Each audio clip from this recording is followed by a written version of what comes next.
Hey everyone, Blazam here, and today we're going to be taking a look into my favorite Titan build for the final update of Destiny 2. So if you like what you see today, please like, comment, and subscribe, and let's get right into it.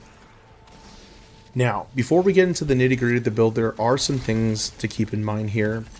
While we are going to go over specific pieces of gear that I'm using for my build, things like weapons, exotic armor pieces, and even your subclass are going to be left up to you entirely. And this is because the real magic of the build comes from the armor set that we're using, the 7th Seraph set. The 2-piece set bonus reads Final Blows with AOE damage, solar abilities, 7th Seraph weapons, or the Icarus weapons grant Warmind charges. Each stack of Warmind charge increases your weapon and grenade stats.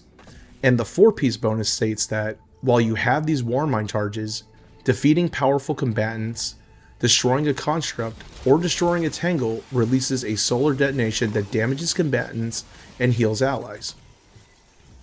The big takeaway here is that in our case, constructs also includes stasis crystals, so if you have a full 4-piece bonus active, all you need is a good source of AOE damage to build the Warmind charges, and we're good to go with the build without even adding in an exotic armor piece or specific weapons.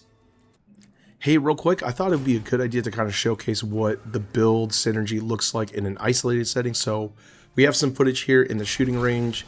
This shows me just getting the AoE kills, getting Warmind charges, and then using the Ice Luna to proc Firefly and Headstone to get the AoE explosion. The big takeaway here is just keep in mind that you need to be able to destroy a construct. In this case, of course, it's tangles, barricades, and stasis crystals.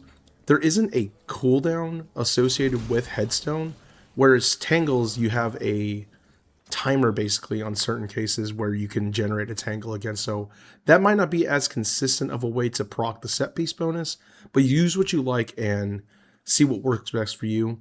Also keep in mind that for my build specifically, any weapon with Headstone will be able to make the build work. Here I use a Fair Judgment with Deconstruct, which is super cool, and Headstone. So as long as I'm able to make a crystal and then blow it up, the build is going to work no matter what.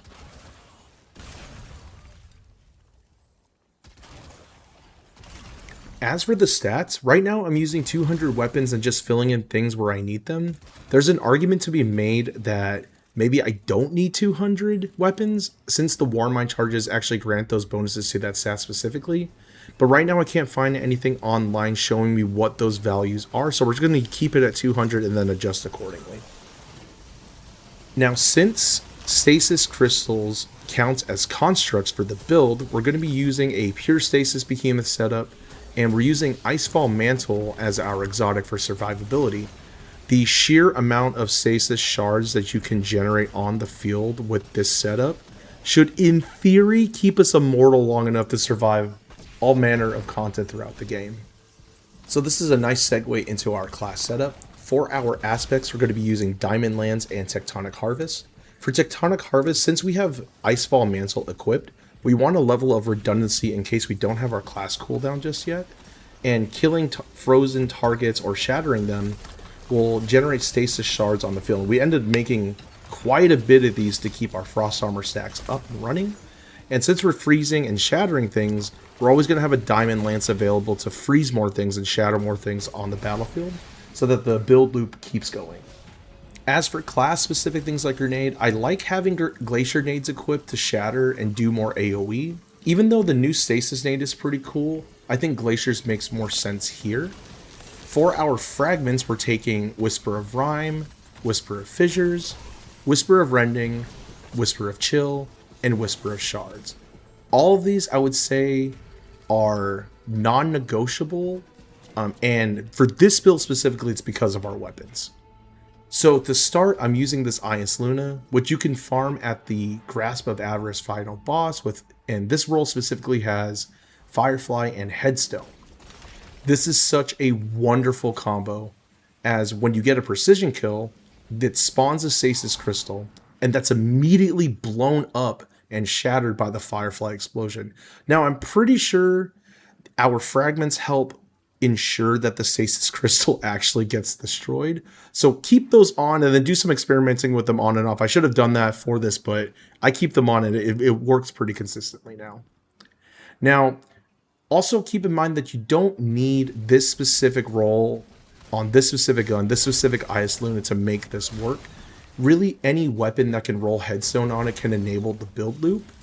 And if you don't want to farm the Grasp final boss, you can always jump into comp and get a Not Forgotten with the same combo, or the modified B7 pistol.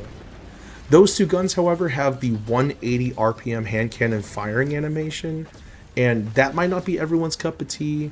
It certainly isn't mine, and I think there's, like with the B7 pistol, actually, no, I think the damage on both of those should be fine, especially if you get a B7 pistol with that bonus accelerated assault perk. It should be good to go. Now for our energy slot, admittedly this is where the build is really incomplete, and this is the slot that hurts me the most. I want to use Icebreaker here, as when you get a kill with Icebreaker, it procs an explosion AOE, which helps enable our build, and then Precision Kills also procs an ignition, which is again more AOE. So for right now, I'm using this Ikelos sniper with Overflow and Incandescent, and I don't nearly have enough cope in my veins to honestly admit that this works just fine. But that last boss in Vesper's Host sucks, and I feel like a jerk trying to get people to farm it with me. As for the heavy, we're using Anarchy and any other heavy GL. I'm really liking things like Outrageous Fortune and the VS Chill Inhibitor. And it's really just because I'm sick of running a linear in every activity I do.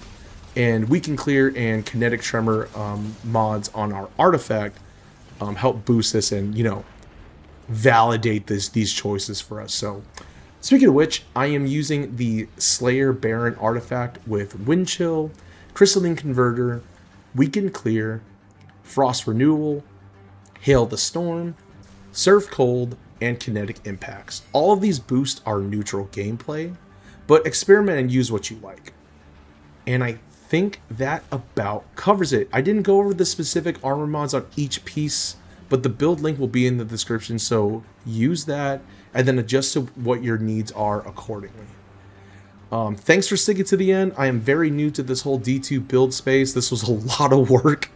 Thank you so much, and I'll see you guys all Starside.